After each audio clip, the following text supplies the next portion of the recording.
Side खबरों के लिए सब्सक्राइब करें फ्लेम मीडिया और उसके बाद बेल आइकन को प्रेस करें ताकि सबसे पहले आपको मिले एक्सक्लूसिव खबरें।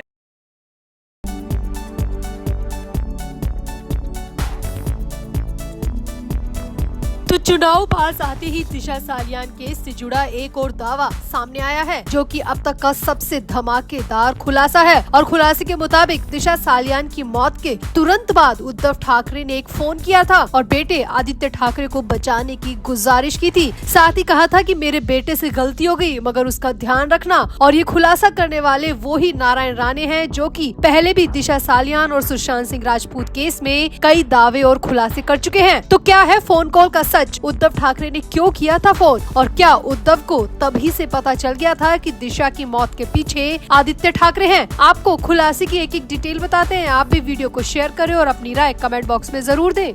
तो बीजेपी के रत्नागिरी सिंधुदुर्ग लोकसभा क्षेत्र से सांसद नारायण राणे ने 4 सितंबर यानी कि आज एक प्रेस कॉन्फ्रेंस की और बहुत बड़ा धमाकेदार खुलासा किया। इस प्रेस कॉन्फ्रेंस में नारायण राणे ने उद्धव ठाकरे और आदित्य ठाकरे को लेकर धमाकेदार खुलासा किया। दिशा सालियान मौत के मामले को लेकर नारायण राणे बार बार आदित्य ठाकरे पर उंगली उठाते रहे हैं। इतना ही नहीं, राणे के बेटे नितेश राणे ने दिशा की मौत के सबूत सीलबंद लिफाफे में विधानसभा में भी पेश किए थे। इस मामले में जाँच चल रही है। हालांकि जांच एजेंसी की तरफ से अभी तक कोई अपडेट नहीं है, मगर नारायण राणे ने बड़ा दावा कर सनसनी जरूर मचा दी। नारायण राणे ने कहा कि दिशा सालियान की मौत के तुरंत बाद उद्धव ठाकरे ने मुझे फोन किया था और मातोश्री बुलाया था। नारायण राणे ने दावा किया कि उद्धव ठाकरे ने इस फोन के जरिए उनसे आदित्य का ख्याल रखने का अनुरोध किया था। आदित्य ठाकरे की सिक्योरिटी बढ़ाने के साथ ही बचाने की गुजारिश भी की थी। नारायण राणे ने बड़ा दावा किया है कि उद्धव ठाकरे ने उन्हें इसलिए फोन किया था ताकि इस मामले में आदित्य ठाकरे का नाम न आए, मीडिया तक आदित्य का जिक्र ना पहुंचे। इतना ही नहीं, नारायण राणे का दावा है कि उद्धव ने फोन पर कहा था कि मेरे बेटे को कुछ नहीं होना चाहिए, आप भी 2 बच्चों के पिता हैं, एक पिता का दर्द समझ सकते हैं। राणे ने कहा कि उद्धव ने फोन पर कहा था कि जो हो गया वो वापस नहीं आ सकता, मगर मेरे बेटे को बचा लीजिए, उसके आगे उसकी पूरी उम्र पड़ी है, उसका नाम अगर केस में आया तो हम पूरी तरह तबाह और बर्बाद हो जाएंगे। यहाँ पर नारायण राणे ने मिलिंद नार्वेकर का भी नाम लिया और कहा कि उद्धव ने मिलिंद नार्वेकर के जरिए भी आदित्य ठाकरे का नाम मीडिया में ना जाए इसकी गुजारिश की थी। नारायण राणे ने कहा कि मैंने फोन पर उद्धव ठाकरे को फटकारा भी था और कहा था कि इतना कुछ हो गया और आप कह रहे हैं कि आदित्य को बचा लो। राणे का दावा है कि उन्होंने उद्धव से कहा था कि मैं तो पहले से कहता आया हूं कि आदित्य ठाकरे को शाम के 7 बजे के बाद घर से निकलने मत दिया करो, अब भुगतो अंजाम। यानी कि यहाँ पर राणे का कहना है कि उन्हें पहले से अंदाजा था कि आदित्य इस तरीके की हरकत कर सकते हैं।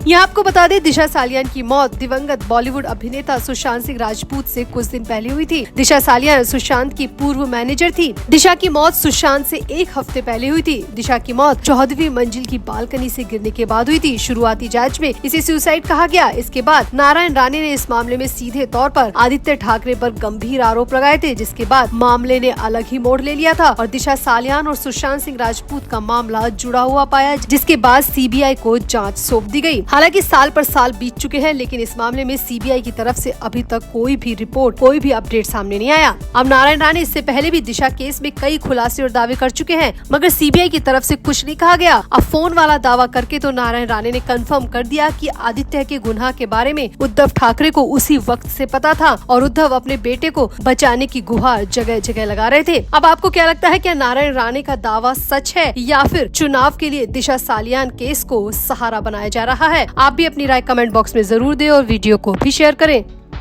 तो महाराष्ट्र की राजनीति के जाने माने और तजुर्बेदार नेता एकनाथ खड़से को लेकर महाविकास अघाड़ी में उस वक्त हंगामा मच गया जब संजय राउत ने मीडिया में आकर कह दिया कि एकनाथ खड़से तो अपना आदमी है और खड़से जैसे कितने ही नेता हमारी पार्टी के, हमारे गठबंधन के कतार में खड़े हैं, हमसे हाथ मिलाने के लिए बेकरार हैं। अब राउत के इस बयान के बाद तो अघाड़ी की मीटिंग में हंगामा हो गया और शरद पवार ने संजय राउत को फटकार तक लगा दी। दरअसल एकनाथ खड़से को लेकर शिवसेना यूबीटी के सांसद संजय राउत ने मीडिया के सामने बड़ा दावा किया है। उन्होंने कहा कि महाविकास अघाड़ी के संपर्क में बहुत सारे नेता हैं। संजय राउत ने इस बात के संकेत दिए कि महायुति के बड़े बड़े नेता एमवीए ज्वाइन करने को बेकरार हैं। संजय राउत ने मीडिया से बातचीत में कहा कि हमारे संपर्क में बहुत सारे नेता हैं, जल्दी आपको पता चलेगा कि महाविकास अघाड़ी में महायुति के कितने बड़े बड़े नेता आ रहे हैं। और इस दौरान संजय राउत ने एकनाथ खड़से को अपना आदमी भी कहा, जबकि हाल ही में एकनाथ खड़से ने शरद पवार की पार्टी को छोड़कर बीजेपी बीजेपी को ज्वाइन किया है और राउत ने उन्हीं खड़से को अपना आदमी कहकर शरद पवार को नाराज कर दिया। सामने आया कि शरद पवार ने मीटिंग में संजय राउत से कहा कि आपको पूरी बात पता नहीं होती और आधी अधूरी जानकारी के आधार पर मीडिया में कुछ भी बयान देना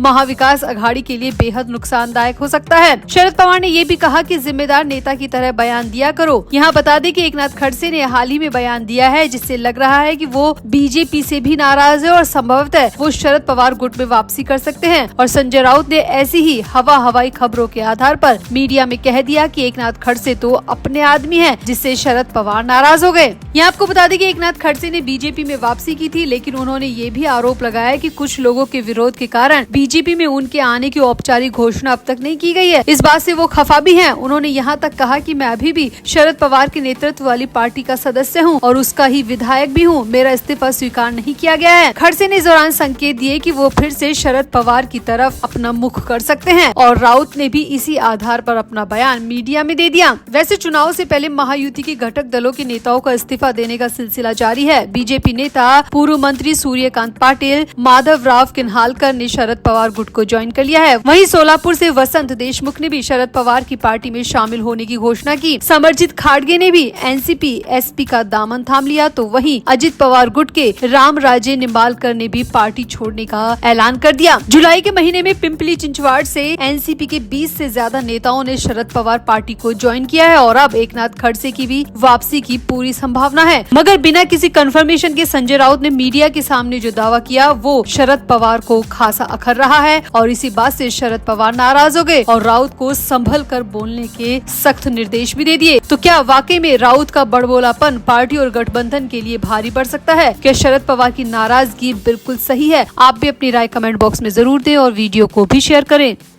तो महाराष्ट्र के पात्राचौल के रीडेवलपमेंट से जुड़े मनी लॉन्ड्रिंग मामले में एक महिला गवाह ने ईडी को पत्र लिखकर बहुत बड़ा आरोप लगाया है और कहा है कि जांच के दौरान दिए गए अपने बयानों को बदलने के लिए उसे धमकियां मिल रही है। इस मामले में शिवसेना यूबीटी सांसद संजय राउत भी आरोपियों में से एक है। महिला गवाह ने 28 अगस्त को ईडी के अतिरिक्त निदेशक अमित दुआ को ये पत्र लिखा था और अब इस पत्र को महिला ने सोशल मीडिया एक्स पर पोस्ट किया है। महिला ने इस पोस्ट में दावा किया है कि मैंने देश के सभी अधिकारियों को अपनी दुर्दशा बताई है, जो धमकियां मिल रही है उसके बारे में डिटेल में बताया है, लेकिन कहीं कोई कार्रवाई नहीं की गई, कोई जांच नहीं की गई, कोई प्राथमिकी नहीं की गई। क्यों? मेरे मरने के बाद न्याय देने का कोई मतलब नहीं होगा। मुझे लगातार धमकाया जा रहा है। मैं और मेरा परिवार डर के साये में है। मेरा घर से निकलना भी मुश्किल हो गया है, लेकिन किसी ने भी इस मामले में जांच नहीं की, किसी ने भी मेरी प्राथमिकी दर्ज नहीं की।